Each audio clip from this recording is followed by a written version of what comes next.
Good afternoon. Welcome to today's webinar. My name is Joshua, and I'm going to be your presenter today. Hope everybody can hear me okay. Before we get started on our topic at hand, I'd like to cover a couple technical things before we get started. We do this at the beginning of every webinar. If you've got a single monitor set up, click the little red arrow on the sidebar there. It allows you to minimize that control bar, get it out of the way. Allows you to get the full visual effect of the presentation today. If you've got a dual monitor set up, just drag it off to that second desktop, get it out of the way. We are recording today's webinar event. It will be out on our website here sometime within the next 24 hours or so. So again, if you want to revisit it, you'll be able to revisit it after the event. Okay.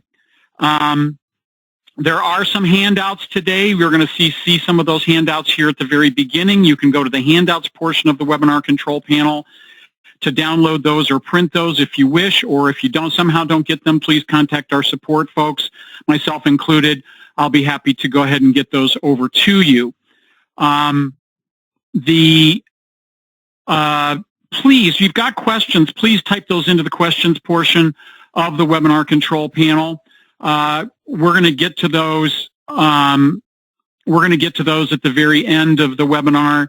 We'll try to see if we can't get those answered or get those answered during. We do have folks monitoring those questions today, but we'll see what we can't do to get some stuff repeated or answered if we can't manage to answer those. Okay, so we're here to talk today about making a switch from QuickBooks, or the transitioning from QuickBooks to Church Windows accounting. We decided to host a webinar on this particular topic because what we found was many Church Windows customers are former QuickBooks users that struggle with or are challenged with when transitioning from QuickBooks to Church Windows accounting. Okay, so we decided that maybe a webinar might be appropriate to try to help those folks make that transition easier and clearer. Okay.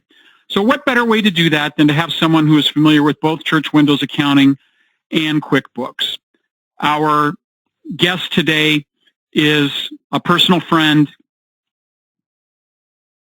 and former Church Computer Helper employee. She worked for Church Windows for a number of years and made the bold choice to start her own firm, Steeple Accounting Services. Well, I think almost exactly 8 years ago, she was telling me. Wow. Steeple Accounting continues to be a partner with Church Windows to this day. She is QuickBooks certified and is acutely familiar with Church Windows accounting. She's also a certified fraud examiner that specializes in working with churches and church accounting. If anyone knows these two programs, it's our co-presenter and guest, and we're delighted to have her with us today, Mary Lou Turnbull. Hi, Mary Lou. Hi, Josh. I hope you can hear me okay. I'm coming. Hear you just fine. Okay, super. Well, hello, everyone.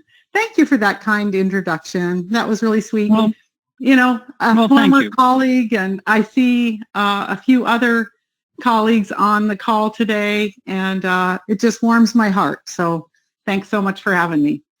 Thank you. So we're going to jump into this pretty quick, real fast. I'm coming into this as somebody who, I readily admit that I have very little knowledge or understanding about QuickBooks. Okay. So I'm coming kind of from the other side. Okay. But clearly Church Windows and QuickBooks are both accounting systems. Both accounting programs, they probably have some similarities, some differences. Can you talk about that? Yes, absolutely.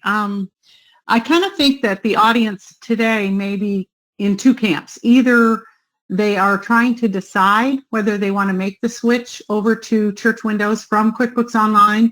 And I am going to talk about QuickBooks Online today exclusively rather than the desktop version. So just to clarify that. Or perhaps they have made the decision to switch to Church Windows accounting and they have experience with QBO and they are wanting to know, how are they different and how are they similar and how can I maneuver within church windows. So most Sure. of our concentration is going to be on actually working within church windows and showing you a few tips and tricks here and discussing these differences and similarities that is on the outline today. So as Okay. you mentioned, that handout is in the handouts. And so we're going to kind of follow this outline and go through these various points. Does that sound good? Sounds great. Okay, awesome. I'll just go ahead and take it away. I can see here that Absolutely. you have the notes up, so I can have mouse control here and walk you through this. So basically, what are some of the important things to know, when you're comparing both programs? So I've broken it down into 3 separate sections today. First one is structure. Second is reporting, and then we're going to talk very limited about cash versus accrual method of accounting. So the structure, basically, if I were going to wrap it up in a nutshell, I would say QBO follows a business or a for-profit model. And so what that means to any of you that are accounting or bookkeeper type people is you basically follow your profit and loss a little bit more closely, income coming in, outgo, and everything closes or folds into an equity section. And I will show you that on the church windows balance sheet when we talk a little bit later. The difference with church windows is structured and tailored to churches in a unique way because it has a fund accounting structure. So this is common in nonprofits, other nonprofits, not just churches, but they have typically a fund structure where you can keep track of different, we call them pots of money, or different designated funds that people have given to, and they need to be kept separate. So what I'd like to do now is bring up our fund accounting diagram. And this is from the archives of way, way, way back. So back when I first started working at Church Windows, we used to put this in the training workbook, and it still may be in there. But this was kind of a good synopsis and a visual view for everyone on how Church Windows is structured. And I love this diagram. I use it all the time with my clients, and I explain that difference this way. Here, we use numbers, by the way, in our chart of accounts, and I highly encourage that as an old accountant. I think most of us like numbers and the ordering of things through numbers. So in a nutshell, 1, 2, 3, 4, 5. One's our assets, what the church owns. That's going to be your bank accounts, etc. 2, liabilities, what you owe. 3, fund balances. So here's the big difference right here. In QuickBooks Online, what you're going to see is equity. So right here on any balance sheet in QBO, you're going to just see an equity section. Herein lies the problem. When you have one big equity section, you have no way, or a very limited way, of tracking the individual funds. So in Church Windows and other fund accounting programs, what this does well is the ability to be able to pull out those specific funds and segregate them by fund. So when we look at the balance sheet coming up here. So then back to our structure, 4s and 5s. 4s, the numbers beginning with a 4, the accounts beginning with a number 4 are income.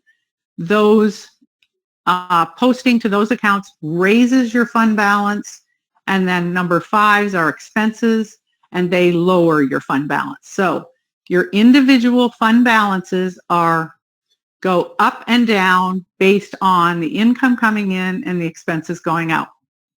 Really pretty simple when you think about it. So back to our structure. So that's the biggest difference that I see.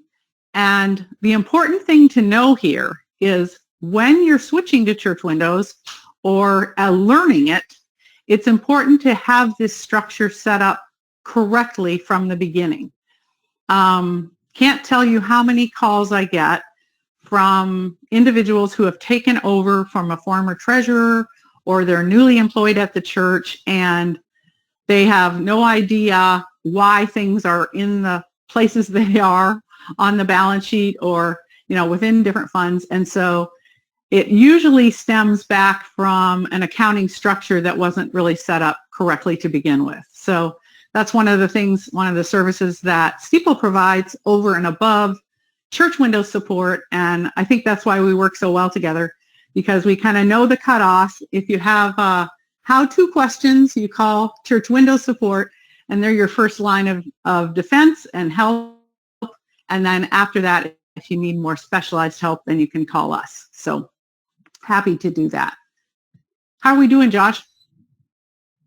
Just great. Frankly, like I said, I'm just not familiar with QuickBooks, so this helps me understand a lot. Great. Okay. Cool. Good. Okay, let's move on to reporting. So we're going to talk about the three main reports in QuickBooks Online, and these follow standard accounting practice. And so you have a balance sheet, have a profit and loss, basically money in, money out, and then something that Church Windows does not provide is the statement of cash flows. So all that to say, that doesn't mean that Church Windows doesn't track cash activity. So sometimes that's a little bit of a difference that people don't understand. And you can get more in the weeds on that by studying your accounting textbooks or reading up some more about it. And you can talk to us about it too if you wish. But what Church Windows provides is a balance sheet, which is basically the same.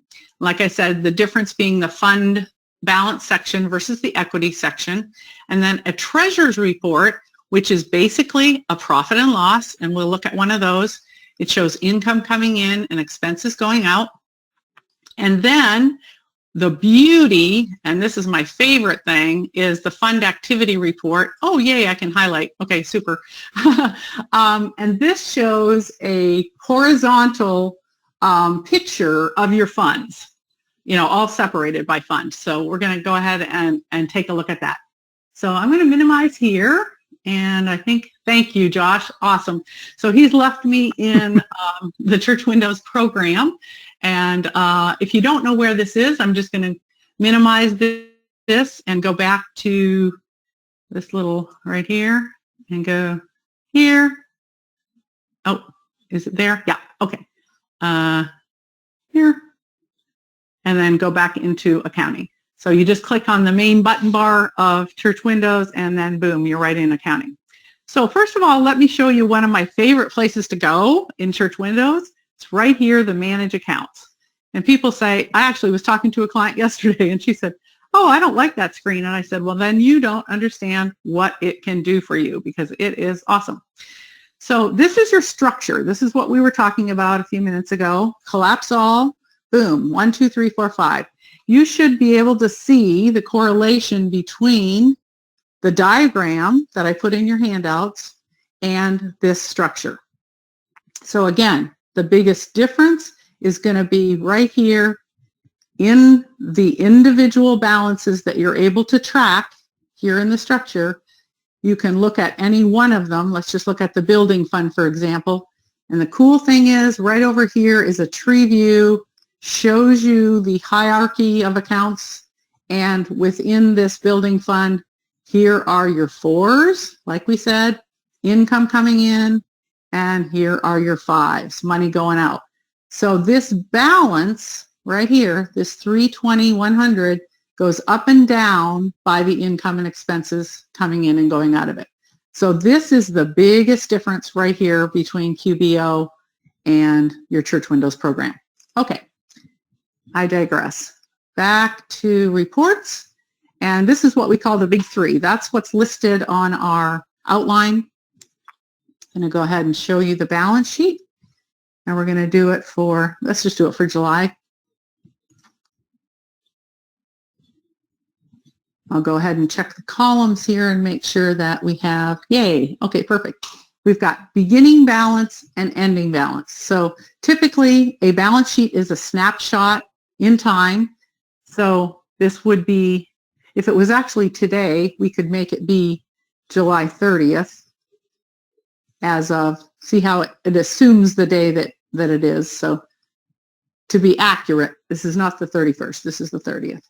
I know I have a bunch of accountants out there who care about this stuff. So down here at the bottom, you can see the fund balances, and this is what replaces your equity section. So I guess if I'm going to say a definite advantage of using a fund accounting program like Church Windows is that you're going to be able to see, what the individual fund balances hold or how much money is in each one of these. And if you've ever worked with something like QuickBooks, you have to keep track of this separately unless you choose to manually move it. And lots of times I'll see clients with their funds actually up here in their liabilities. And the only reason for that is because this is one big ball of wax. And if I see that and I'm helping people, I will make this equity section their general operating fund. And then we will track the individual stuff up here, missions, building, all of your separate funds that people have given to, and you're required to keep them separate. We track them up here. So I think it's definitely an advantage to have the ability to track all of these funds separately. Now for one of my favorites, as promised, financial fund activity. So we're going to look at that same time frame. We're going to look at consolidated year-to-date horizontal. I know I'm going fast, but this should be recorded, so hopefully you can check it out again later if you miss it. But you can go right here, and this compares to that fund balance on the bottom of the balance sheet. I'm going to make that just a little bit smaller so it maybe fits in the screen a little better. Yeah. Okay. So this is the layout. This is the beginning balance at the beginning of January 1, 2020. Here's the receipts coming in. Here's the disbursements going out. You'll remember from earlier in the presentation, these are number 4s, these are number 5s, and then any transfers, moving money around, and then this is the ending balance here. This agrees with your July 30th balance sheet. So great way of tracking this. I like to propose that people present this to their council, session, whoever their people are, either monthly, quarterly, whenever you meet. And this gives everybody a good idea of what's going on. The last one is, of course, the treasurer's report. And this one mirrors the profit and loss. So this would be exactly like a P&L in QBO. You can do it for any period in time. We're just going to go ahead and say July. You can record budget activity, year to date, over, under. There's lots of different things that you can show here. I didn't really streamline this, so it's probably too much information. But yeah, you could just limit it to, the monthly activity and then the year to date. So it could be really short and condensed. But overall, this year to date, it would be all the money that came in, 133,000 came in January to July, and then down here at the bottom, 165 was spent. So you're overspent. So, and that's not unusual given COVID, but also sometimes these expenses are less, I'm seeing these days. And thankfully, lots of our churches are still experiencing good giving. So that's definitely good news. But so that, in a nutshell, is the difference. I'm going to go back to our outline because I can see it's already 1:19. Good grief. How did that happen? So let me go back, pull up that. Help me, Josh. Okay. Give me a second here. There it is. Webinar switch. Okay, cool. So back here, and then the last topic we wanted to talk about is cash versus accrual. So basically, I would say these two are more different. Accounting method, you can track either cash or accrual in both systems. If you want to know more about what that means, you can go to the other handout, and it's called Cash versus Accrual. I scooped this from the ECFA little book on cash flow and cash management, 9 Essentials of Cash Reserves, and this is put out by the ECFA, which is a nonprofit body that regulates accounting methods and stuff in churches. So they're a really great resource if you're looking for information from them. So I've given you that. I would say the most common type of method to use in churches as far as an accounting method is a modified cash accrual basis. So most churches are kind of more on the cash basis, but there are some reasons why you should be accrual, and that happens at year end. For example, December 31st, somebody gives a gift. The IRS says that needs to be recorded in 2020, for example, but it doesn't get deposited in the bank until 21. So it needs to be recorded in 20. Sometimes prepaid pledges are set up. They are recorded in 2020, and then in 21, that's when it's actually applied to their pledge. So there's some timing differences. That's what we call it in the accounting world. So I would say of the topics that we do, that's the most similar. Both programs or both systems offer cash versus accrual. So, okay, I'm going to just go ahead and minimize that, and we'll go back into our church windows. That kind of concludes the outline.